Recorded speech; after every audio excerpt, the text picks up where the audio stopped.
And my next guest to Spotlight Ukraine is Yevheniia Kravchuk, the member of Ukrainian Parliament. So the Parliamentary Assembly of Council of Europe, they adopted a decision regarding a special tribunal.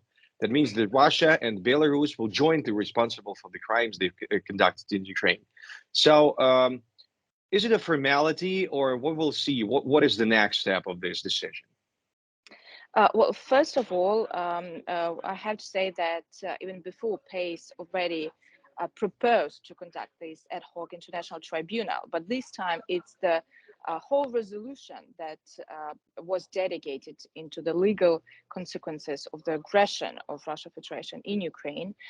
And of course, it contains a lot more information, by the way, also based on the trips that members of the Assembly conducted to Ukraine. They've been to Bucha, been to Irpin.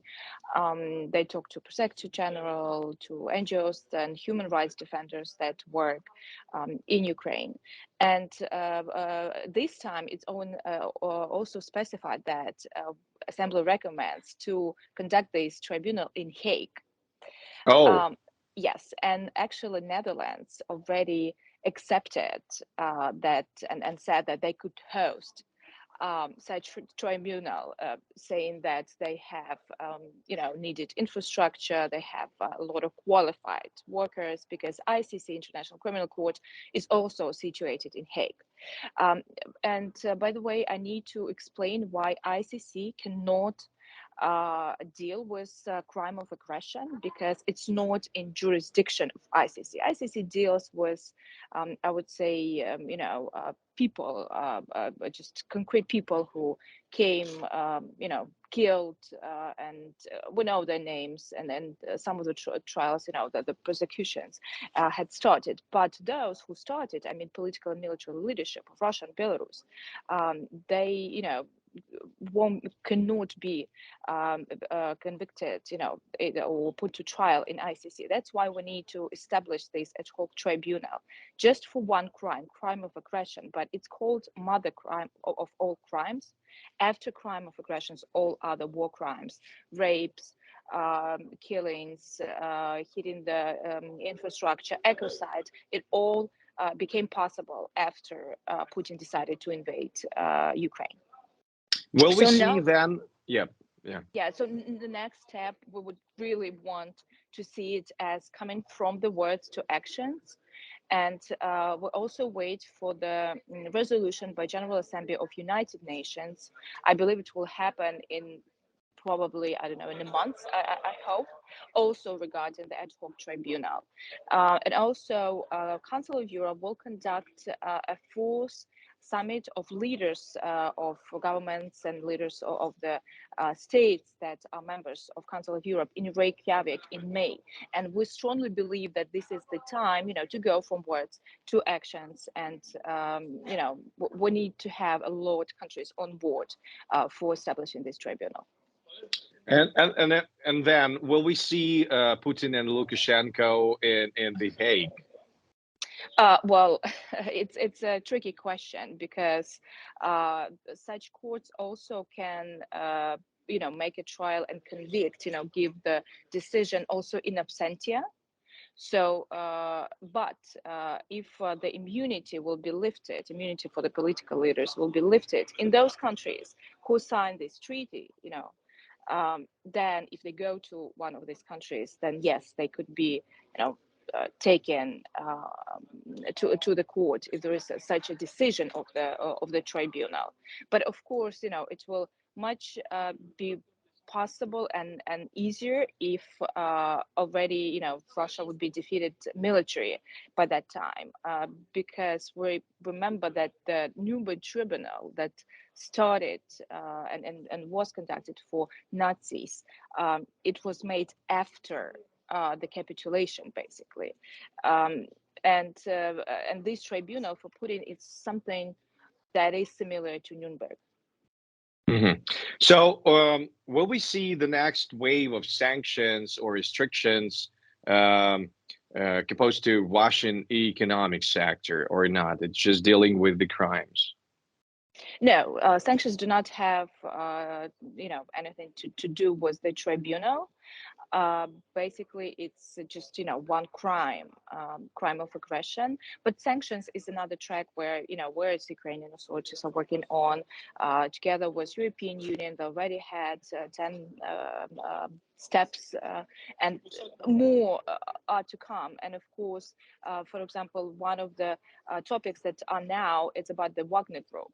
For example, United States have taken decision about the Wagner Group, saying they're a terrorist organization, and we believe there is strong support from France in this case, because Wagner Group are very active in Africa, in the countries that are have close connection to France. There is international legion there, and still you have the Wagner Group in the same country, putting trying to destabilize the countries from inside. So that's a lot to come.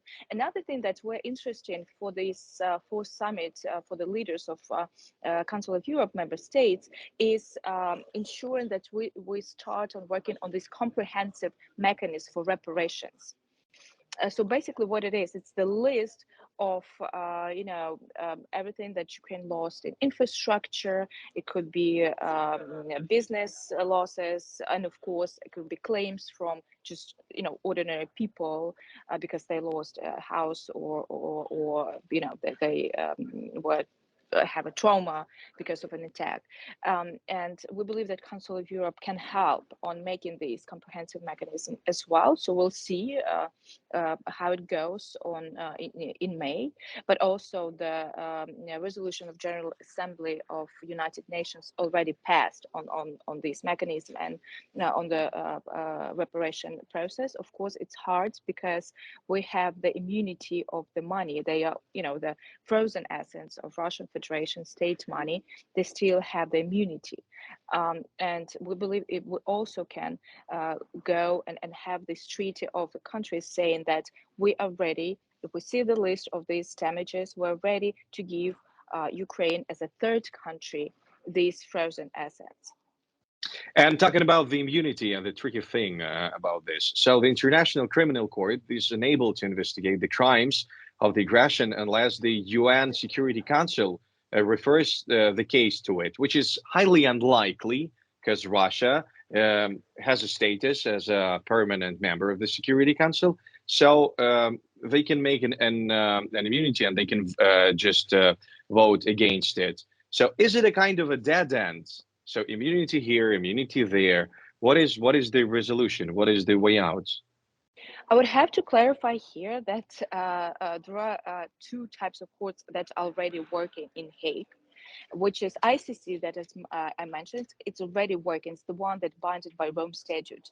It's already working on the war crimes that were conducted in Ukraine, and Prosecutor Han was in Ukraine for a few times. They have close connection with our Prosecutor General, so they are working, but they're working on the concrete cases, for example, what happened in Bucha, who was doing that, and so on. There's another court by United Nations, and if you remember in the 19th, United Nations, the Security Council created the tribunal for Slobodan Milosevic and the Serbian war criminals. But in that case, Russia did not put a veto on it. So United Nations were able to do that. There's a way, some people say, some lawyers say that if we go through the General Assembly, the which represents all of the countries, and if we have the needed majority vote, it can go through there. But then when you go through financing it, still Russia can block it. So that's why we're saying that we need to establish an ad hoc special tribunal. Not saying that we're not working with ICC anymore. No, they will work, and they will prosecute the war criminals as well who were in Ukraine. But for political leadership and military leadership, for example, that they didn't take a gun and kill a person by themselves, but they made it possible.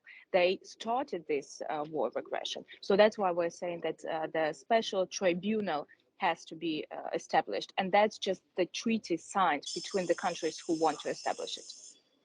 Yeah, thank you. And the last question: do you believe that Putin someday will be prosecuted as the person at Hague?